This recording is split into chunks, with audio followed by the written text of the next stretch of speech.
وبركاته. اليوم تاريخ 13/6/2015. هذا باسم مستعجل يبي يظهر، بيرجع بيحمشي والبقي. هذا ما بعد العاصفة أشوفه ومهير المعمري.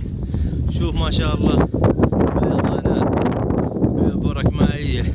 والسبب هذا الشارع، هذا الشارع، سبب هذا الشارع غراقين 3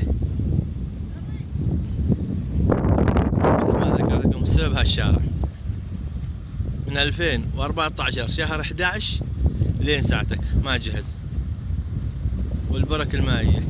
الحين جاي الشيول، نتمنى من الله سبحانه وتعالى انه يسخره وشوية يسكر هذا فوق الغراق بالرمل وبنعبر وبيكون الطريق سالك.